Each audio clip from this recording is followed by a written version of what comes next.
Olá, tudo bem? Seja bem-vindo à nossa Escola da Palavra da Igreja Presbiteriana das Américas. Nesse encontro, nós vamos dar continuidade ao nosso estudo do livro do Reverendo Ricardo Barbosa, que é o livro Pensamentos Transformados, Emoções Redimidas.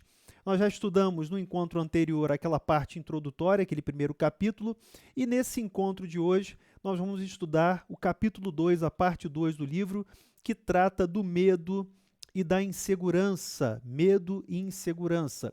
Lembra daquelas 4 perguntas retóricas propostas por Paulo em Romanos no capítulo 8? E a pergunta desse encontro é a seguinte: se Deus é por nós, quem será contra nós? Se Deus é por nós, quem será contra nós? Romanos capítulo 8, versículo 31, na letra B.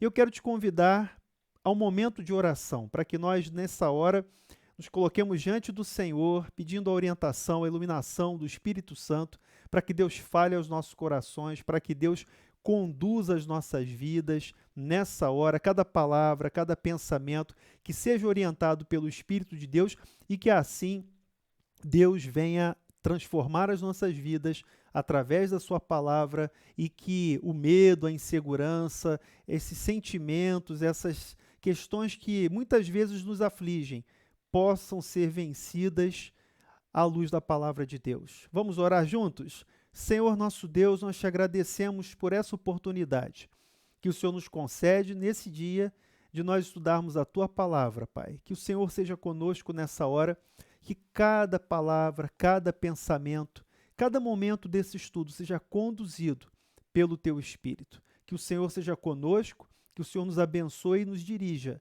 nessa hora e que a tua palavra fale profundamente aos nossos corações e essa palavra seja transformadora das nossas vidas. Essa é a nossa oração em nome de Jesus. Amém. Graças a Deus. Eu queria começar aqui fazendo a leitura de um trecho do livro. Eu já até dei a dica, né, para você, se puder comprar, se tiver acesso, compre o livro, faça a leitura.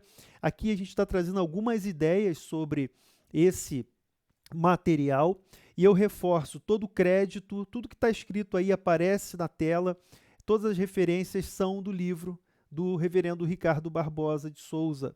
Então, nenhum crédito é meu, tudo é copiado do livro, então eu trago aqui algumas passagens do livro e eu faço algumas questões, alguns comentários que eu estou usando aqui como base para o nosso estudo. Aqui no capítulo 2, que trata de medo e insegurança, o pastor Ricardo Barbosa começa o livro dizendo o seguinte: muitas situações, problemas e questões que hoje atuam contra nós já eram comuns na época de Paulo. Existem vírus, bactérias, motoristas bêbados, acidentes, políticos corruptos, chefes intransigentes, existem pais irresponsáveis e violentos, crises econômicas, desemprego, traições e abandonos. Vejam, essas situações aconteceram no tempo de Paulo, aconteciam nos tempos bíblicos, do Novo Testamento, do Antigo Testamento. A história bíblica mostra esses eventos. A Bíblia mostra esses eventos porque ela mostra a realidade do pecado. A Bíblia é um livro realista. A palavra de Deus é muito realista, ela mostra a realidade do pecado. E assim, ele diz o seguinte: a vida não é composta apenas de experiências positivas, amizades leais e sinceras, pais amorosos e compreensíveis, cônjuges fiéis e românticos, amigos leais e bem-humorados, empregos estáveis e, mais tarde, uma aposentadoria suficiente para viver com integridade e segurança. Aliás, nós vivemos a era das incertezas.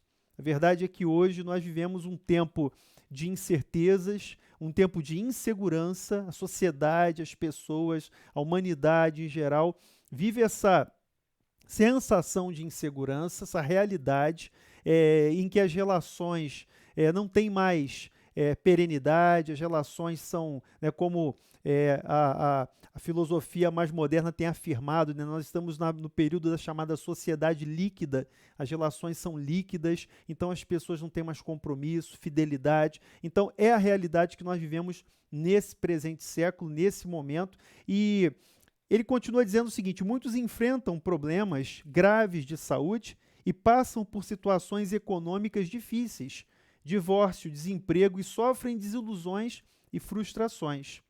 Todas essas coisas, todas essas vicissitudes, esses percalços, todas essas coisas agem contra nós e têm um grande potencial de nos desestruturar, tanto espiritual quanto emocionalmente. Então, essa aqui é a introdução do capítulo 2 aqui do livro, e ele se refere aqui a um certo pensamento que muitas vezes surge no meio evangélico, de que a nossa fé nos daria uma blindagem contra os problemas. Então, muito se fala, né, de que se você tiver fé, nada de mal vai acontecer a você, pare de sofrer, e outros lemas que são divulgados aí em determinados meios. As pessoas imaginam que a fé em Deus vai funcionar como uma espécie de blindagem, ou seja, que nós seríamos isentos de problemas, que nós seríamos isentos de quaisquer tribulações, de quaisquer lutas. Mas isso não é verdade, o Evangelho não diz isso. Agora, a verdade, a realidade é que existem coisas contra nós, existem situações que são adversas, mas a pergunta de Paulo para nós hoje é: se Deus é por nós, quem será contra nós? A verdade, e a questão aqui que envolve o estudo de hoje, é como nós lidamos com o sofrimento, como nós interpretamos essas situações, como nós enfrentamos essas realidades de sabores, decepções com pessoas, com instituições, de sofrimento, de enfermidades. Como é que nós lidamos com o sofrimento? Alguns vão dizer assim: não aceito isso. Já deve ter ouvido muita gente dizer isso: não aceito isso, não aceito passar por isso. Como que Deus permitiu que isso acontecesse? Às vezes as pessoas também perguntam dessa maneira: como que Deus permitiu que isso acontecesse? É claro que esses questionamentos fazem parte da nossa humanidade. Eu não estou aqui para julgar ninguém, não estou aqui para colocar peso sobre ninguém, culpa sobre ninguém, mas são perguntas que nós fazemos por conta da nossa humanidade. E essas reações naturais estão ligadas à dificuldade de aceitarmos a nossa própria condição humana. Porque a gente pensa que tem um controle da situação, a gente pensa que tudo vai dar certo, se a gente fizer tudo certo, vai dar tudo certo, mas, gente, nem sempre as coisas acontecem como nós imaginamos. Às vezes, pessoas que adotam cuidados, né, uma vida saudável, elas são acometidas de enfermidades que não estão no controle da gente, que não estão no controle dessas pessoas. Então, a questão é como é que nós lidamos com o sofrimento, como é que nós enfrentamos essa realidade. O sofrimento é uma realidade. Agora, essas reações estão ligadas à nossa própria natureza. Então, o que nós somos? Nós somos pecadores. Esse é o primeiro ponto que nós temos que reconhecer. Nós somos pecadores, nós somos limitados e nós somos finitos. Então, a partir dessa constatação de que nós somos pecadores, nós somos limitados e nós somos finitos, nós precisamos filtrar essas nossas reações diante desses problemas, dessas questões que vão sempre aparecer. A realidade é que vai sempre aparecer. O sofrimento é parte da nossa condição humana. O sofrimento é parte da nossa condição humana. Então, o que eu tenho que fazer, Marcelo? Eu tenho que me acostumar com essa realidade? Eu tenho que apenas absorver o sofrimento? Não, veja só. O Ricardo Barbosa diz o seguinte: aceitá-lo não significa torná-lo agradável ou encontrar uma explicação plausível para ele, nem mesmo achar algum motivo nobre para justificá-lo. Pare e pensa nessa frase aí. Vamos parar um pouquinho para pensar nessa frase do pastor Ricardo Barbosa. Aceitar o sofrimento, e aí algumas pessoas chamam de resignação, você é muito resignado, né? Será que como é que nós vamos lidar com essa questão do sofrimento? Aceitar o sofrimento, entender o sofrimento, passar pelo sofrimento, não significa torná-lo agradável. Veja, nós não somos masoquistas, nós não somos defensores do sofrimento. Seria até doentio pensar dessa maneira. Eu amo sofrer, como é bom sofrer. Não é isso que a palavra de Deus nos traz. Você não deve desejar o sofrimento, buscar o sofrimento, não. O sofrimento faz parte da nossa condição humana. Esse é um ponto pacífico. Agora, Aceitar essa realidade, que nós somos pecadores, que nós somos finitos, que nós somos limitados, aceitar essa realidade do sofrimento como parte da nossa condição humana, não significa torná-lo agradável. Sofrimento não é agradável. Sofrimento não é agradável. A gente sabe que a vontade de Deus é agradável, mas o sofrimento em si não é nada agradável para nós, nem para quem passa pelo sofrimento. Sejamos bem sinceros, honestos e realistas com isso. Também não é o caso de buscar uma explicação plausível. Lembra dos amigos de Jó? Os amigos de Jó, quando foram visitá-lo naquele momento de tribulação, de sofrimento, eles buscaram ali uma razão. Veja que a nossa tendência é sempre tentar interpretar as questões com uma relação de causa e efeito. Você fez isso, então está sofrendo isso. É sempre natural que a gente tente buscar uma explicação plausível para o sofrimento. Também, olha, e quem planta colhe. Essas afirmações que para quem está fora, para quem está de fora do sofrimento, são fáceis de fazer. Agora, quem está dentro do sofrimento, quem está no olho do furacão, é muito difícil você tentar aceitar, entender uma explicação plausível. Veja, aceitar o sofrimento não é buscar uma explicação para ele. E também não é achar algum motivo nobre. Eu estou sofrendo porque... Veja, calma lá. A gente vai chegar aqui na conclusão, no caminhar aqui do estudo, na conclusão, a gente vai ver que a gente acredita, pela palavra de Deus, a gente acredita que existe um propósito maior de Deus. Isso é inegável.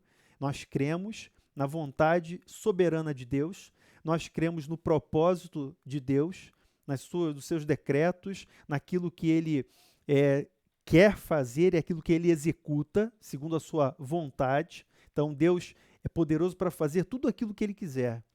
Ele é todo poderoso. E Ele tem, no seu plano, na sua aliança conosco, na sua relação com a humanidade, Ele vai cumprir todos os seus propósitos. Você não é o centro do universo, eu não sou o centro do universo. Nós fazemos parte desse plano de Deus, nós fazemos parte desse todo. Agora, a gente não precisa ficar explicando, buscando o motivo para o sofrimento. Claro que a gente sabe que existe um fim, a gente sabe que existe algo que Deus vai produzir, algo que Deus vai gerar em todas as circunstâncias, inclusive através do sofrimento. Então, passar pelo sofrimento, reagir da forma correta ao sofrimento, não significa que a gente vai torná-lo como agradável, vai buscar aí uma explicação ou motivo. Não é isso. Não aceitar essa realidade humana traz muito sofrimento emocional e espiritual. A grande questão, o grande problema que a gente deve enfrentar, como nós reagimos ao problema, como nós reagimos ao sofrimento, a grande questão é que nós sofremos mais, escuta o que eu vou dizer, nós sofremos mais emocionalmente, espiritualmente, porque nós não aceitamos a nossa própria realidade humana. Voltando aqui, veja, nós somos pecadores, nós somos finitos, nós somos limitados. A gente tem dificuldade com o sofrimento, por quê? Porque a gente acha que não merece. Por que você está sofrendo? Você não merece isso. Eu já escutei alguém dizendo isso. Como é que pode? Você, passando por isso, essa situação, você não merece isso. Como que eu posso dizer, quem merece ou não merece? Se todos nós somos pecadores. E hoje as pessoas não falam mais de pecados. Você percebeu isso? Que falar em pecado não é politicamente correto? Mas nós somos pecadores, essa é a nossa realidade. Nós somos limitados. Nós sofremos porque nós queremos ser ilimitados. Mas nós temos que compreender a nossa realidade humana de limitações e de finitude. Nós acreditamos, nós temos a ilusão de que nós somos infinitos, somos eternos. Nós não somos eternos, nós somos finitos. Um dia nós vamos morrer, um dia nossa vida vai terminar nessa realidade terrena. Isso é uma verdade. Então a gente tem que entender a nossa condição humana para, diante do sofrimento, não intensificar a mais do que é necessário essa realidade, né, no sentido emocional e espiritual. A primeira carta de Pedro, do capítulo 2, versículo 21, diz o seguinte: porquanto para isto mesmo fostes chamados, pois que também Cristo sofreu em vosso lugar, deixando-vos exemplo para seguirdes os seus passos. Leia de novo esse texto comigo. Porquanto para isto mesmo fostes chamados, pois que também Cristo sofreu em vosso lugar. Cristo sofreu. Para aí nessa frase, Cristo sofreu. Cristo sofreu em vosso lugar. Então, alguns vão dizer assim, olha, Cristo sofreu em nosso lugar, nós não sofremos mais. Está errada essa conclusão. Pedro diz, deixando-vos exemplo para seguirdes os seus passos. Então, Cristo, o Senhor, sofreu no nosso lugar. Isso não significa que nós estejamos isentos de qualquer tipo de sofrimento. Mas, além de o sofrimento de Cristo ser vicário, então, em vosso lugar, quando nós falamos de sofrimento, morte vicária, significa que Cristo morreu em nosso lugar, sofreu em nosso lugar. Espiritualmente, ele morreu a nossa morte para que nós fôssemos ressuscitados com ele. Então, essa é a realidade desse sacrifício vicário de Cristo por nós. Mas, ao mesmo tempo, esse sofrimento é exemplo para seguirmos os seus passos. Então, veja, o caminho da fé, a caminhada cristã, a jornada cristã, não é uma jornada isenta de sofrimento. Se o chamado de Cristo envolve segui-lo por um longo caminho em direção à santidade e à maturidade, lembra, se você não assistiu a aula passada, dá uma olhadinha lá no nosso encontro passado, quando nós falamos daquele desenvolvimento, daquele crescimento. A meta é a santidade, o processo é a santificação. Nós vivemos buscando aquele ideal, aquele alvo, que é a estatura do varão perfeito, que é a maturidade espiritual, e esse é um processo que vai durar toda a nossa vida. Então, se o chamado de Cristo envolve segui-lo por um longo caminho em direção à santidade, à maturidade, seu exemplo diante do sofrimento e da injustiça deve ser imitado. Repito, deve ser imitado, tanto quanto o seu exemplo de bondade e misericórdia. Então, ele está nos chamando a sermos imitadores de Cristo. Ah, mas eu vou imitar só nas coisas boas, só no que Jesus... Não, a imitação de Cristo é em todas as coisas, em tudo aquilo que ele fez. É isso que precisamos entender para lidar com o sofrimento, para ter a reação correta. Jesus diz lá no Evangelho, lá em Mateus, no capítulo 11, versículos 28 a 30, essa passagem você sabe de cor, a gente conhece, né, muito esse texto, que diz assim, olha, vinde a mim, todos os que estáis cansados e sobrecarregados, e eu vos aliviarei. Tomai sobre vós o meu jugo e aprendei de mim, porque sou manso e humilde de coração, e achareis descanso para a vossa alma, porque o meu jugo é suave e o meu fardo é leve. Esse texto é muito interessante porque Jesus, como carpinteiro que era, né, como um artesão nessa área de madeira, da carpintaria, é natural, muito provável que ele tenha feito jugo, né, que ele tenha produzido jugo. O jugo é aquela barra que é colocada sobre o animal para que ele possa puxar uma carga, e muitas vezes o jugo é dividido entre dois ou mais animais, ou dois bois, dois cavalos, ali, dois animais de carga que vão puxar, e aquele jugo é colocado sobre o lombo daqueles animais. Então é interessante que nessa metáfora do jugo, Jesus está dizendo assim, olha, o meu jugo é suave, o meu fardo é leve. Mas ele diz assim, tomai sobre vós o meu jugo e aprendei de mim. Veja, é aprendendo dele, que é manso e humilde de coração, que nós vamos achar descanso para a nossa alma. Ele está chamando a mim e a você, que estamos cansados, sobrecarregados. Talvez você esteja aí nesse tempo de pandemia, já que não aguenta mais, né, isolamento, dificuldade, a situação financeira, realidade de enfermidade, perda de alguém. Sim, são situações da vida, são situações que nós estamos passando, todos nós estamos vivenciando essas dores nesse tempo de tribulação. É um tempo de tribulação para todos. Alguns estão enxergando da maneira correta, outros não. Mas o fato é que, se você está cansado, sobrecarregado, o chamado de Jesus é esse: venha, venha, você que está cansado, sobrecarregado, eu vou aliviar o seu cansaço, a sua sobrecarga. Ele não está dizendo que vai tirar o nosso sofrimento, ele está dizendo que vai aliviar. Ele diz que nós precisamos aprender dele, porque ele é manso e humilde. Veja só, a atitude de Jesus diante do sofrimento é uma atitude de mansidão e humildade. Jesus reconheceu que a sobrecarga e o cansaço fazem parte da condição humana. A verdade do texto é essa. Ele reconhece que o cansaço, a sobrecarga, faz parte da nossa realidade. A gente trabalha, a gente cansa, a gente se esgota. Tem dia que não dá vontade de sair da cama, a verdade é essa. Mas ele sabe disso, ele conhece, porque ele se tornou humano como nós. Jesus, o Verbo, se fez carne e habitou entre nós. Ele não ofereceu uma fórmula mágica para resolver o problema, né, que como um gênio da lâmpada. Né? Muita gente enxerga Jesus como um gênio da lâmpada.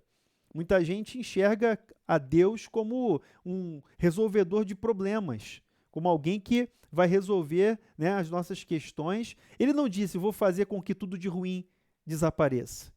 Essa não é a promessa de Jesus. A promessa é: aprendei de mim, porque sou manso e humilde de coração, e achareis descanso para a vossa alma.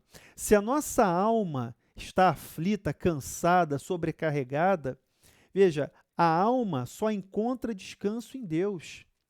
A verdade é essa: nossa alma só encontra repouso, nossa alma só encontra paz em Deus.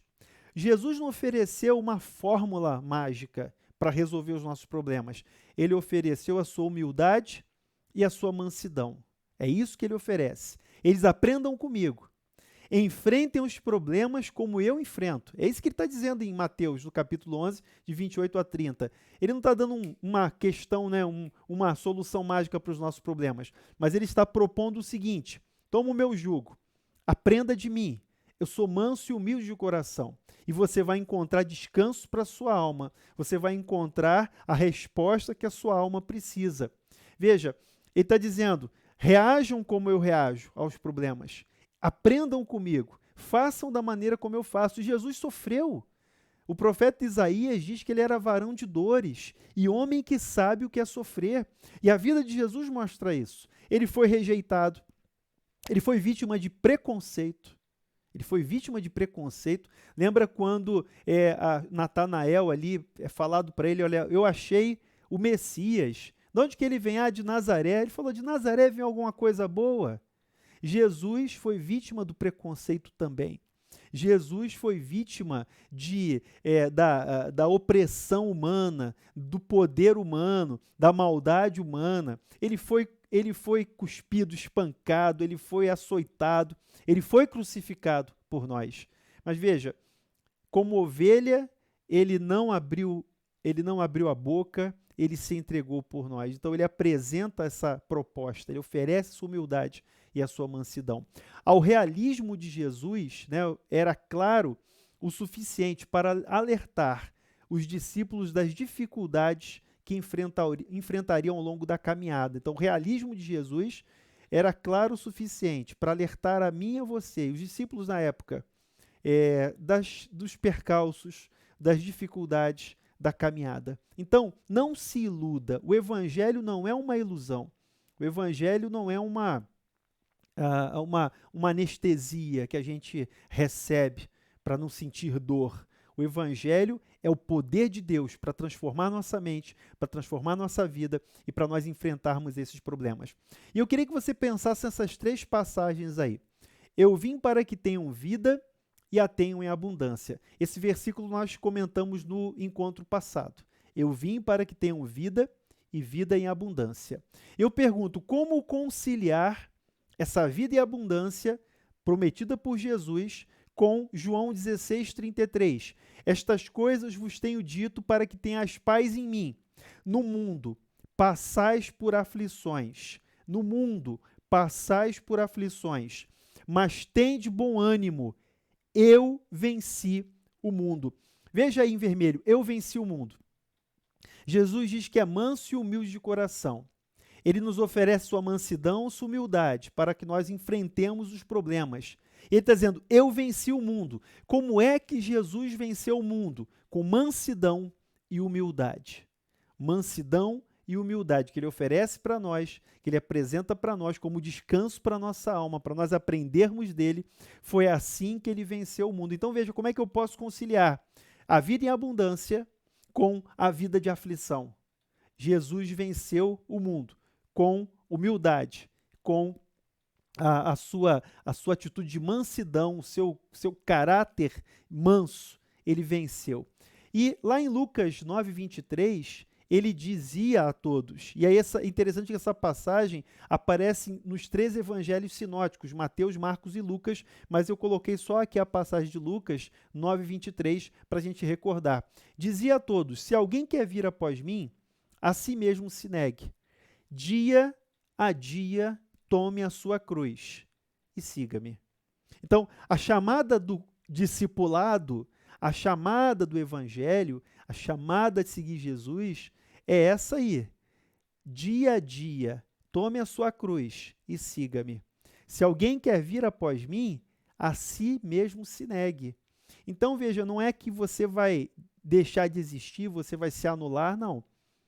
Eu continuo sendo Marcelo, você continua sendo você, mas dia a dia, nós, ao seguirmos Jesus, devemos tomar a nossa cruz, nos negar o nosso ego, negar essa nossa tendência de interpretar, de enfrentar as questões de uma maneira equivocada, fora da palavra de Deus. A vida abundante que Jesus assegura aos seus discípulos não é a vida isenta de sofrimentos, nem isenta de aflições. É a vida que nasce da cruz. Guarda essa frase aqui do reverendo Ricardo Barbosa. A vida e a abundância prometida, assegurada por Jesus para nós, não é uma vida isenta de sofrimentos, nem de aflições, mas é a vida que nasce da cruz. Daí que ele diz, tome dia a dia a sua cruz e siga-me, negue-se a si mesmo. A jornada cristã em direção à maturidade e santidade exige tomar diariamente a cruz da renúncia e da negação. Peraí, renúncia de quê? A renúncia de ter o controle. A renúncia de achar que eu tenho o controle das questões, que eu não mereço passar por dificuldades. Então, a negação do eu, a renúncia à minha vontade e aos meus desejos. É isso que faz parte da nossa caminhada. Se Deus é por nós, quem será contra nós? Eu volto à pergunta proposta aí para o nosso encontro de hoje. Se Deus é por nós, quem será contra nós? Paulo não diz, veja, Paulo não diz, se Deus é por nós, nada irá acontecer a nós. Ele não está dizendo isso. Se Deus é por nós, quem será contra nós? Ele não diz nada irá acontecer. Vai que está tranquilo, que a vida vai ser um mar de rosas. Não. Veja, se ele está trabalhando e lutando a meu favor, se Deus está trabalhando e lutando a meu favor, se ele está ao meu lado, se ele é por mim, o que todas essas coisas ou pessoas podem fazer contra mim? Essa pergunta é fundamental para a gente passar pelo sofrimento, passar pela dificuldade, passar por esse momento que a gente vive hoje. Veja, se Deus está trabalhando, está lutando a meu favor, se Deus está do meu lado. Lembra que a promessa de Jesus, lá no final do Evangelho, quando ele dá a grande comissão, ele diz assim, eis que estou convosco todos os dias até a consumação dos séculos. A promessa de Jesus é que a sua presença é constante na nossa vida. Ele não está ausente em nenhum momento. Jesus não está ausente no momento em que nós sofremos. Ele está presente em todos os momentos. Eis que estou convosco todos os dias até a consumação dos séculos. Lá em João, capítulo 14, ali nos capítulos, versículos seguintes, ele diz assim, olha, eu não vos deixarei órfãos, eu vou enviar um outro Consolador, o Espírito Santo, que procede de Deus, e ele vai estar com vocês, o Parácletos. Parácletos é alguém que está ao seu lado. E ele também, essa ideia de Paráclitos, na época, era a ideia de um advogado, alguém que estava ali no tribunal ao seu lado. E o advogado, na época, era um amigo de confiança, que fazia a sua defesa. Então, o Paráclitos, o Espírito Santo, está aqui agora, habitando em nós, está do nosso lado, e ele é o Consolador. Ele é o encorajador, ele é o nosso Consolador, ele é o nosso Paráclitos.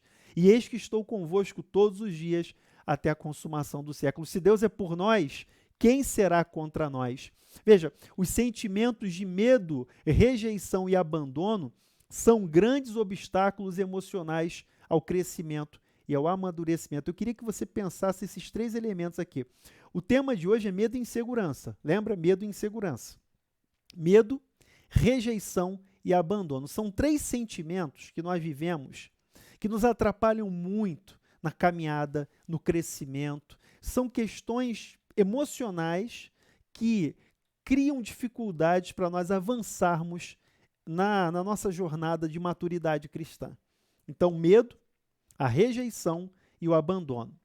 Eu não sei qual é a sua experiência de vida. Eu tenho a minha experiência, você tem a sua experiência, eu tenho as minhas vivências de abandono, eu tenho as minhas experiências de rejeição, de medo, você tem as suas, cada um no seu grau, na sua realidade. Tem gente que foi abandonado pelo pai, pela mãe.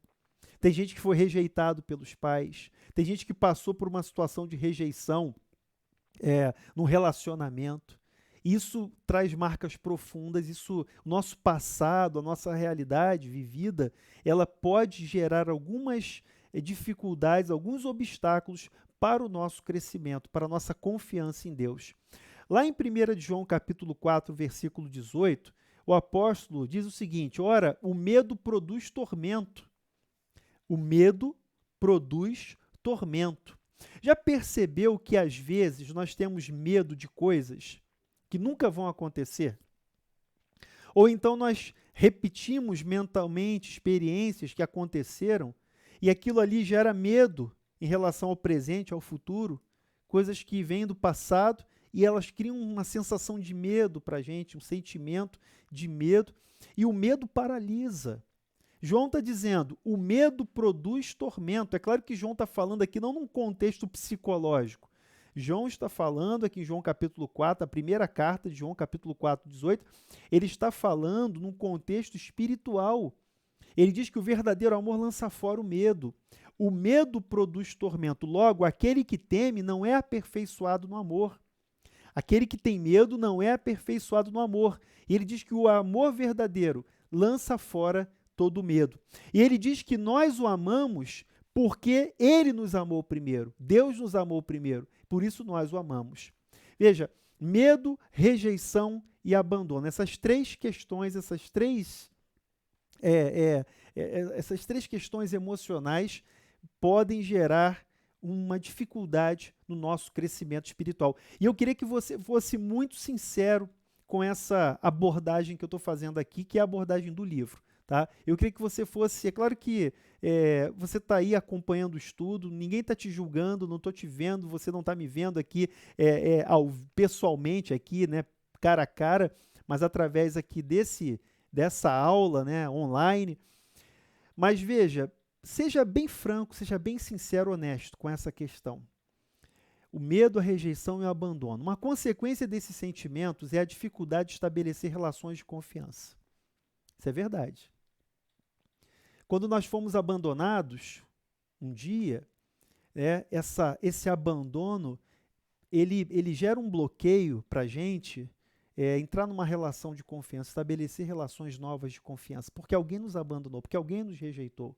Então, nós mantemos uma distância segura dos outros para não sermos novamente feridos e abusados. Eu sei que quando eu li esse livro, isso falou muito para mim. E assim, a minha realidade, a minha experiência, ela passa um pouco por isso que está relatado aqui. Então, experiência de rejeição, de abandono, muitas vezes nos gera, na nossa reação, na nossa vivência, essa distância. Vamos manter a distância segura, tá? Não vou estabelecer relação de confiança, melhor, olha, fica aí a distância, eu me manter à distância, eu crio relacionamentos superficiais, meramente formais, mas eu não entro numa relação de confiança, porque eu tenho medo. Porque eu tenho medo da rejeição novamente, do abandono novamente, o medo da decepção. Cultivamos uma certa suspeita das pessoas que nos cercam. E o grande problema é quando isso vai para Deus. E aí nós chegamos a duvidar do amor e do cuidado de Deus. Então, existem pessoas que vivem atemorizadas, aguardando aquele dia em que Deus vai puxar o tapete. Tem gente que vive assim, as coisas estão muito bem, está tudo indo muito bem, amanhã alguma coisa vai acontecer, a casa vai cair. Então, essa sensação de medo, de insegurança, que da nossa experiência, da nossa vida, acaba sendo transportada para a nossa relação com Deus. Chegamos até a duvidar do amor e do cuidado de Deus. O futuro também nos assusta. E aqui essa imagem aí do gato, né? Lembra, vou pedir para você completar a frase agora. Gato escaldado, completa a frase aí. Gato escaldado, pontinhos, pontinhos. Isso, tem medo de água fria. Gato escaldado tem medo de água fria. Então, o que esse ditado popular diz para nós? O futuro nos assusta. Quando? Quando o passado permanece confuso pelas feridas emocionais que carregamos e as mágoas e os ressentimentos. Olha só, o tema desse livro é Pensamentos Transformados, Emoções Redimidas. Como eu disse lá no primeiro encontro, isso aqui não é um curso de cura interior, né? Naqueles métodos mirabolantes que as pessoas faziam regressão, etc. Não é isso. Tá? Eu não estou psicologizando aqui a palavra de Deus. Eu quero colocar o seguinte: muitas vezes as nossas feridas emocionais, as mágoas que nós temos, os ressentimentos, então determinadas questões, histórias da nossa vida, elas se arrastam com a gente anos e anos. E a gente tende a repetir essas experiências. Então, por conta disso, o medo e a incerteza vão crescendo dentro de nós e o futuro é uma ameaça. Gato escaldado tem medo de água fria. Por que essa dificuldade faz com que nós mantenhamos uma distância segura, não entremos em relações de confiança? Por quê? Porque nós já estamos escaldados, já passamos por isso. Então, o gato escaldado tem medo de água fria, é verdade. Mas isso não é para se repetir na nossa vida. Isso não é para esse modelo não precisa ser repetido na nossa caminhada cristã. É isso que é importante. Então, quando isso resvala na nossa relação com Deus, quando nós passamos a duvidar do amor de Deus, por quê? Porque se nós temos uma experiência ruim com o nosso pai terreno, né, se meu pai me abandonou, se meu pai me rejeitou, eu vou desconfiar do amor de Deus. Eu vou ter ressalvas com o amor de Deus, mas eu preciso enxergar a Deus como pai. Eu preciso compreender que Deus é um pai amoroso, é um pai que resgata, é um pai que ama, é um pai que vai às últimas consequências por nós. Então, essa experiência não precisa se repetir, ela não é a base da nossa relação com Deus. Isso é fundamental. Vejam, no ambiente de medo, insegurança, desconfiança e suspeita, nós não crescemos. Medo, insegurança, desconfiança, suspeita. Nós não temos crescimento. Isso para todas as áreas da vida, sobretudo na área espiritual. Mantemos as defesas sempre em estado de alerta. E os nossos mecanismos de controle sempre a postos. Sabe aquela pessoa que está sempre na defensiva? Essa é a realidade. A pessoa passou por uma situação, viveu uma realidade triste, de sofrimento, e ela está sempre na defensiva, sempre com o pé atrás, como diz, né, a linguagem popular. Mas nós não precisamos ser assim com Deus. As críticas, um simples comentário, tendem a ser vistos como um tipo de censura. Percebeu isso? Qualquer comentário, qualquer fala é interpretada como uma censura, como uma depreciação. As pessoas estão com os nervos à flor da pele, mesmo, né, ou mesmo ameaça, e podem desestruturar emocionalmente. Às vezes existem gatilhos. Eu não sou psicólogo, pelo amor de Deus. E a proposta aqui do autor não é psicologia. É claro, e com todo o respeito à psicologia também, mas a questão aqui é como nossa maturidade, como nosso crescimento, nosso desenvolvimento espiritual vai se dar quando nós vamos sendo libertados desses sentimentos, dessas emoções, através da palavra de Deus. Deus é por nós. Se Deus está a nosso favor, se Deus é por nós, quem será contra nós? Deus está a nosso favor e não está contra nós, nunca contra nós. As pessoas acham que Deus está contra nós, Deus não está contra nós, Ele está por nós. Deus é por nós. Sendo Ele por nós, o que as dificuldades, os conflitos, as angústias e os sofrimentos do passado, da vida presente e futura, podem fazer contra nós? É isso que Paulo está colocando. Interessante, eu coloquei aqui a frase riscada, pensa assim, olha, se você riscar essa parte da frase, você só vai evidenciar o problema. Quem será contra nós? Medo. Quem será contra nós? O que será de mim amanhã? O que vai acontecer? Como é que vai ser? Mas se Deus é por nós, quem será contra nós? Essa é a ênfase que nós precisamos dar. Se Deus é por nós, quem será contra nós? Não esqueça a primeira parte da frase. Se Deus é por nós, quem será contra nós? Então, Deus é por nós, Deus não é contra nós, Deus está a nosso favor. E aí eu remeto aqui ao texto de 2 aos Coríntios, capítulo 4, versículos 8 e 9. Paulo coloca essa relação aqui, essa balança. Veja, olha o equilíbrio. Em tudo somos atribulados, mas não angustiados. Perplexos, mas não desanimados. Perseguidos, mas não desamparados. Abatidos, mas não destruídos. Olha que relação maravilhosa, equilibrada, que nós podemos ter na caminhada cristã. Paulo não está negando as lutas. Paulo é realista, assim como Jesus é realista. Mas ele está dizendo, em tudo somos atribulados, perplexos, perseguidos, abatidos. Meus irmãos, muitas vezes o abatimento vem sobre nós. Muitas vezes nós ficamos perplexos. Sabe quando você para, fica em silêncio? Aquela perplexidade, aquele momento em que você não tem uma resposta. Quantas vezes você e eu já passamos por isso? Mas Paulo está dizendo o seguinte, em tudo somos atribulados, mas não angustiados, mas não desanimados, mas não desamparados, mas não destruídos. Abatidos, mas não destruídos. Perseguidos, mas não desamparados. Perplexos, mas não desanimados. Atribulados, mas não angustiados. Então, você pode recortar aí esses adjetivos e colar aí na sua vida. A cada momento você vai encontrar realidades como essas. Mas a realidade da palavra de Deus é, mas não. Em tudo somos, mas não. Então, Deus é por nós. Quem será contra nós? Por que Paulo não desanimava? Paulo, parece que quem escuta isso aí, pensa assim, Paulo teve uma vida tranquila, né? Ele escreveu isso no escritório com ar-condicionado, né? Ali né? Com aguinha de coco na beira da praia. Não. Você conhece a história de Paulo.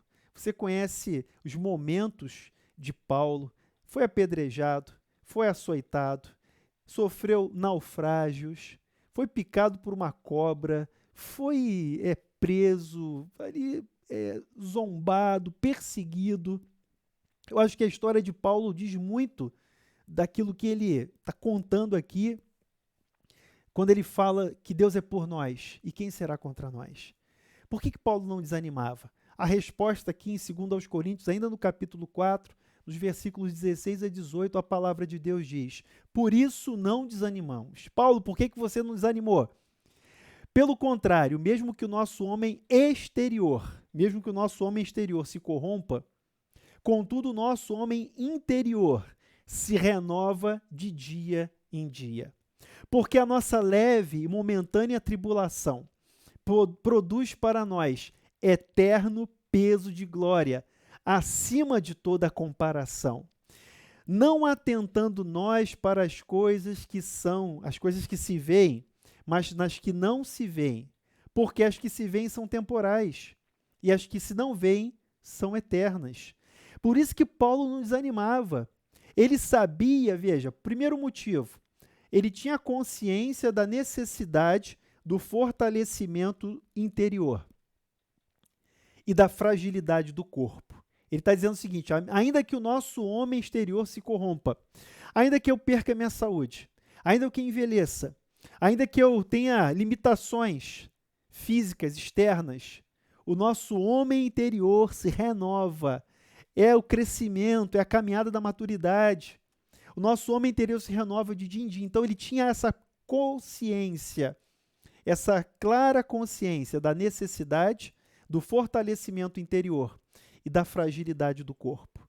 O fortalecimento interior nos ajuda a reagir de maneira adequada ao desgaste exterior, seja ele natural, por envelhecimento, por enfermidades, seja provocado pelas vicissitudes da vida, perseguição, rejeição, abandono, aquilo que ele coloca lá no início, né, lá nos versículos anteriores que nós lemos aqui nessa versículos 8 e 9 do capítulo 4 de 2 aos Coríntios. Então, nós temos um desgaste externo.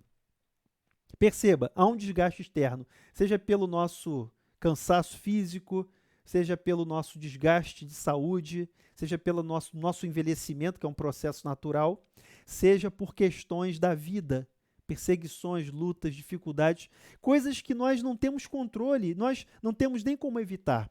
Então veja, a mente transformada pelo poder do Evangelho. Por que Paulo não desanimava? Porque ele tinha a mente transformada pelo poder do Evangelho. Pensamentos transformados, emoções redimidas. Uma mente transformada pelo poder do Evangelho.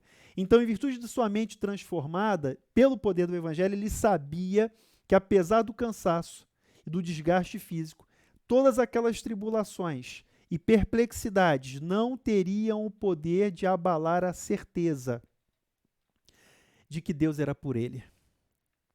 Paulo diz lá em Romanos 8, porque estou certo, estou bem certo, de que nem a morte, nem a vida, nem anjos, nem principados e potestades, estou bem certo. Então, a mente transformada pelo poder do Evangelho nos dá uma certeza. Qual é a certeza? Que Deus é por nós, Deus é por você, Deus é por mim. E que em vez de desestruturarem a sua fé, essas questões da vida, as tribulações, elas fortaleciam e renovavam sua confiança em Deus. Por isso, não desanimamos. Ainda que o nosso homem exterior se corrompa, o nosso homem interior se renova de dia em dia. A segunda causa, a segunda explicação para que Paulo não desanimava, ele tinha uma convicção clara de tempo e espaço. Então, o segundo ponto também é uma convicção, uma clareza, um conhecimento do tempo e do espaço. Como assim? Tribulações, perplexidades, perseguições, quando comparadas com a glória que estava por vir, eram realidades circunstanciais e momentâneas. Por isso que ele fala leve e momentânea tribulação. Ele fala peso eterno de glória. Veja a metáfora de Paulo, leve e momentânea tribulação. Então, uma noção clara de tempo e espaço. Os sofrimentos do tempo presente não são para se comparar com a glória a ser revelada no porvir em nós. A nossa leve e momentânea tribulação produz para nós um peso eterno de glória. Então, ele faz essa comparação das realidades, ele entende muito bem essa questão de tempo e espaço. Não existe sofrimento que dure para sempre. Não existe um sofrimento que não cesse. Então, a verdade, a realidade é que essa convicção na nossa mente transformada pelo poder do Evangelho, nós temos que ter essa clareza do tempo e do espaço, entendendo que, como Paulo, ele vivia a realidade visível. Veja, eu não estou falando para nós negarmos a realidade. Vivemos a realidade, mas com essa noção perfeita de tempo e espaço. Então, ele vivia a realidade visível do presente, à luz da realidade do não visível, do presente e do futuro. Algo maior que tudo o que vemos e vivenciamos está em andamento. Alguma coisa está em andamento. O plano de Deus está em andamento. O reino de Deus está presente e será plenamente realizado no futuro, hoje e no porvir. Paulo sabia que o propósito de Deus é eterno e que o que é eterno, lhe interessava mais do que o que é terreno e passageiro. Ele fala em outro momento, pensar nas coisas que são do alto e não das que são daqui da terra. Então, o que é mais importante para a gente, o eterno ou o temporal? Os fatos em si não são o problema. As circunstâncias, as tribulações, as lutas em si não são o problema, mas sim o modo como os interpretamos e a relação que eles têm com Deus e a fé que professamos. Vou repetir essa frase. Os fatos em si não são um problema, eu não estou negando a realidade. Eu estou dizendo o seguinte, o modo como interpretamos os problemas, o modo como interpretamos a realidade da vida e a relação que esses problemas, que essas dificuldades, tribulações têm com Deus, Deus é por nós. Quem será contra nós? E com a fé que nós professamos. Ou seja, tem que haver uma coerência entre aquilo que nós professamos e aquilo que nós vamos vivenciar no dia a dia, apesar das tribulações. Deus é por nós. Lá em Romanos 8, 28, ele diz, sabemos, veja, sabemos. Voltando, uma plena convicção. Paulo não desanimava, porque ele tinha essa plena convicção daquilo, veja, primeiro, a plena consciência da necessidade do fortalecimento interior e reconhecimento da fragilidade do exterior. Essa convicção clara de tempo e espaço. E ele diz, sabemos que todas as coisas cooperam para o bem daqueles que amam a Deus, daqueles que são chamados segundo o seu propósito. Romanos 8, 28. Deus atua em nosso favor. Deus atua em nosso favor. Todas as coisas cooperam para o bem daqueles que amam a Deus, daqueles que são chamados segundo o seu propósito. Se você ama a Deus, se você é chamado segundo o propósito de Deus, a realidade é que todas as coisas, nós temos que saber isso. E não só saber intelectualmente, mas saber vivendo. Paulo diz assim, aprendi a viver contente em qualquer situação, em toda e qualquer situação. Só que ele não está falando de coisas boas, está falando de coisas difíceis, ruins. Deus não conspira contra nós. Deus não é um sádico que está aí manipulando as situações para ver você sofrer, não é isso. Não, afaste esse pensamento, esse tipo de ponto de vista em relação a Deus. Deus é por nós. Deus é por nós. Ele trabalha em nosso favor. Ele não conspira contra nós. Todas as coisas cooperam para o bem daqueles que amam a Deus.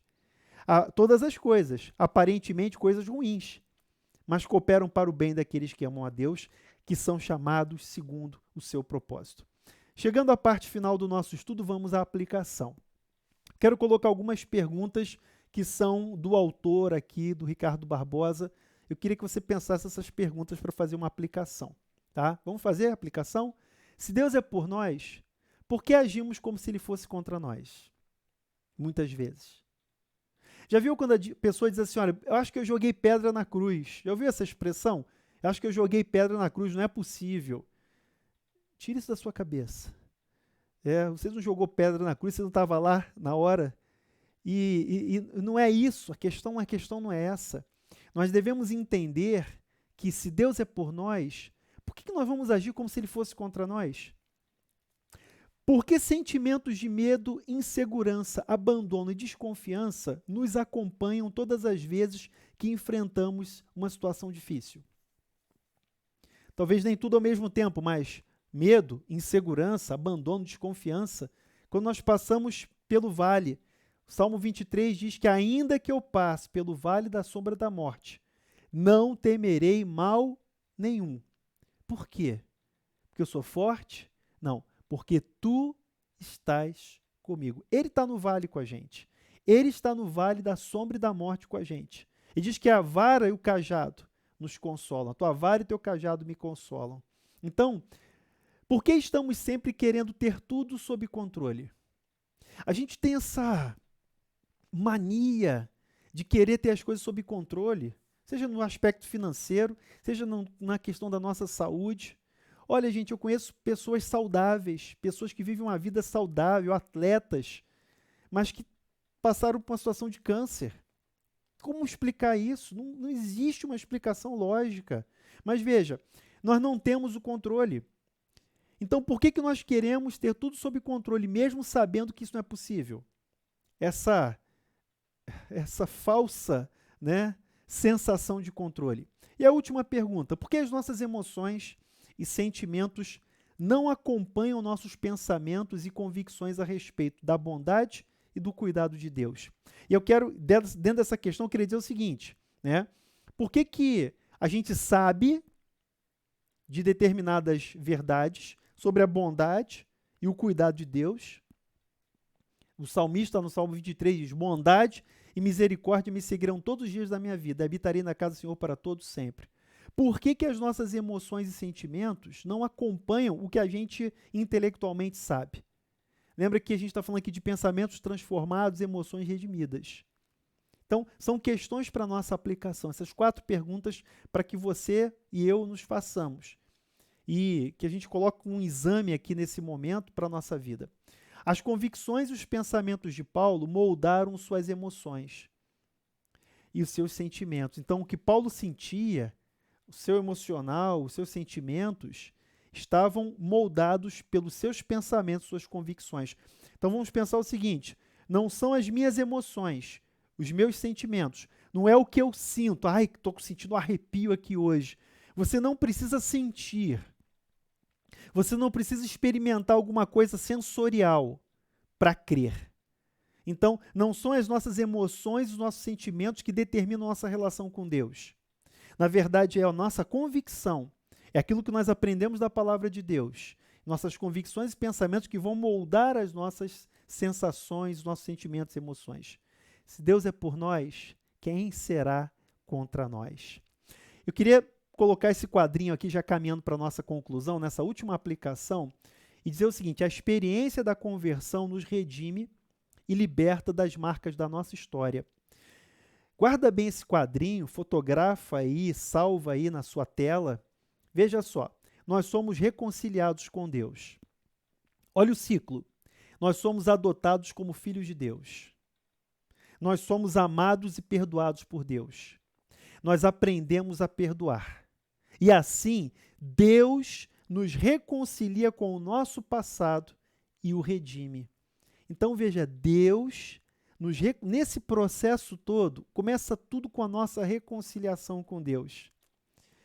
Primeiro, nós somos reconciliados, nós somos adotados como filhos, nós somos amados, perdoados por Ele, aprendemos a perdoar, e Deus nos reconcilia com o nosso passado, nos liberta, Ele redime o nosso passado. E assim as nossas emoções, as nossas experiências passadas, elas são redimidas pelo poder de Deus. A libertação que Ele traz através dessa experiência da conversão. A experiência da conversão nos redime. Lá em 2 Coríntios 5,17, Paulo diz assim: se alguém está em Cristo, é nova criação. As coisas velhas passaram, eis que tudo se fez novo. Então, nesse momento final aqui do nosso estudo, eu quero que você lembre da história de José. José, conhecido como José do Egito. Lá no final de Gênesis, ele diz assim: olha, não fostes vós que me enviastes para cá, e sim Deus. José tinha tudo para desenvolver uma amargura, um rancor, a vingança contra os seus irmãos, mas ele teve uma experiência de redenção. Então, apesar de todos aqueles anos de sofrimento, de traições, de problemas, veja, a história de José é muito emblemática para ilustrar o passar pelo sofrimento e compreender e cumprir o propósito soberano de Deus. José não foi refém do seu passado. A sua história sempre esteve nas mãos de Deus. A sua vida esteve sempre nas mãos de Deus. E a minha vida e a sua vida também. Então, eu quero que a gente termine aqui nesse estudo, com essa conclusão. Ele não suportou o sofrimento porque sabia que alguma coisa boa ia acontecer. Não foi isso. Ele preservou sua confiança em Deus. Ele sabia que Deus era por ele. Mesmo sem entender, ele não permitiu que as circunstâncias determinassem o seu julgamento dos fatos. Ou seja, se Deus é por nós, quem será contra nós?